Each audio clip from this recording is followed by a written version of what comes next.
Going to do some work on these Hedman 3-tube headers today.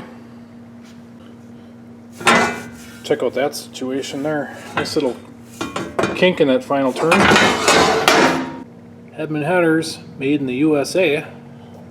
Both of these headers are pretty flat. Pretty pleased with that. If you recall the Javelin headers, I had to add a bunch of weld and then send them off to the machine shop to go on a big belt sander, and then they struck the thing flat, so there's no warpage in it. And another reason why I added weld in those headers is the gasket didn't fit properly. I like to run Mr. Gasket header gaskets. So sizing it up here, there ain't a whole lot of coverage there. You can see in the upper left corner, it's a little light. Maybe in the bottom there too. And whoever had the car was having header problems with it. They had those locking header bolts with the tang that goes up against the tube and blown gaskets on both sides. Someone painstakingly put this fancy header bolt setup on there. This thing gets just wedged up against the tube so the bolt can't back out. These will not be going back on.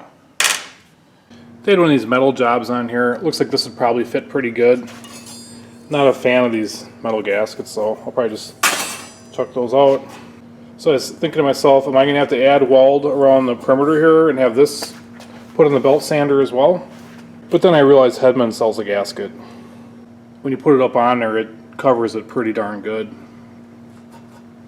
Overlapping the two, you can see the difference. This gasket here is probably for more of like a big tube header. Here's the Hedman gasket. It's sized to more realistically what you need. I think the moral of the story here is if you use a Hedman header like this one, better be using a Hedman gasket. I'm going to use some stainless ARP header bolts with a 5/16 12-point head. They're 3/4 inch long. They're going to work pretty good. There were some 1-inch bolts in the car that whoever installed it had to grind them down to get them in there. The stuff ARP makes is strong as hell. Really like these. I wouldn't use anything else. And you can get a nice little wrench in there to tighten them up.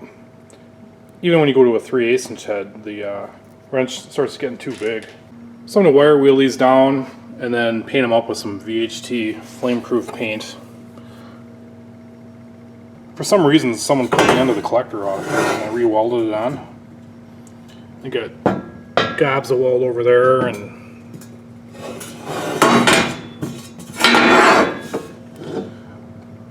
all kinds of porosity going on. I'll probably grind those down and redo them just to be certain I don't have any issues with it.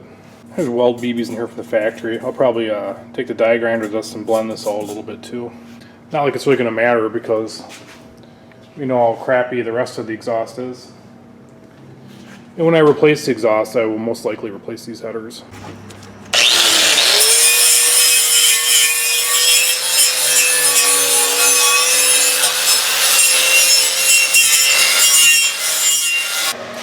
I've re-welded it.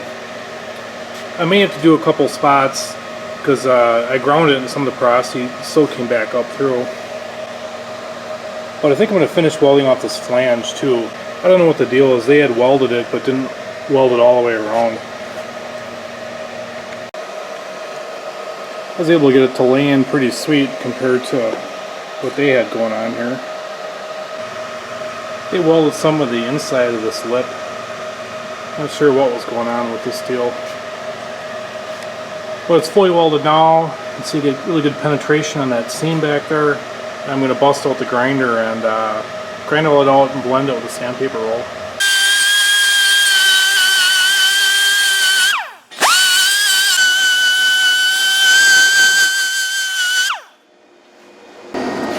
It's as blended as I'm going to get it. A little bit of a reverse step here. I'm just going to knock these BBs off.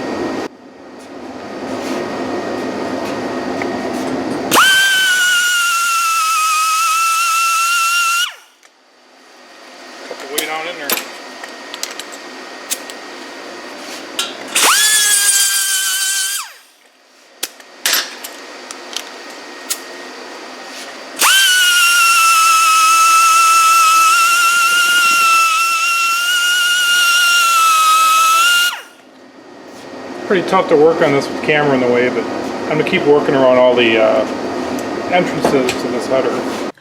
All the factory weld BBs are out, and it's blended as good as I'm going to get it. I'll be sure to blow this out real good before putting it on the car. I couldn't get at all the areas with the wire wheel, so I'm going to have to hand sand some of this before paint. I was just looking at the other one. This one wasn't completely butchered, thank goodness. Did you show him the sharp corner? I'm thinking this is where the clutch linkage went through. Otherwise, this could have been a lot more gradual. So then they got to be wiped down so you don't have any oil. You don't blow the dust off, then wipe them down with isopropyl alcohol so the paint can stick. And then we'll have to paint in the dark. You know, a lot of times when you paint headers, you got to start them, let them get up to temperature, and shut it off. Don't cook them.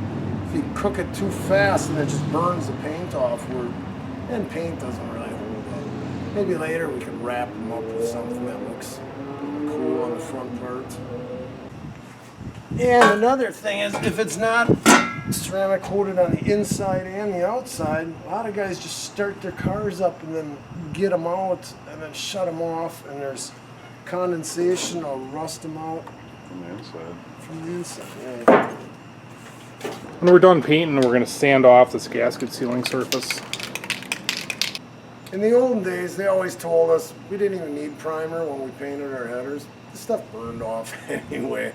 But you'll look at this and it'll say 1300 degrees to 2000 degrees. And here's a primer that says up to 550 degrees.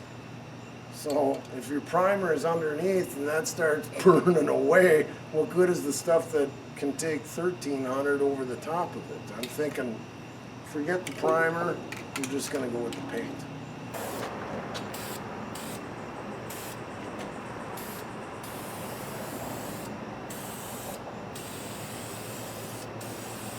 Phew. I know you don't want to put it on too heavy the first coat.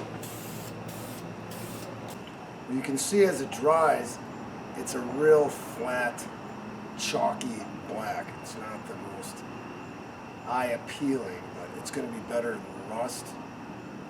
And I didn't know if gloss black would hold up either.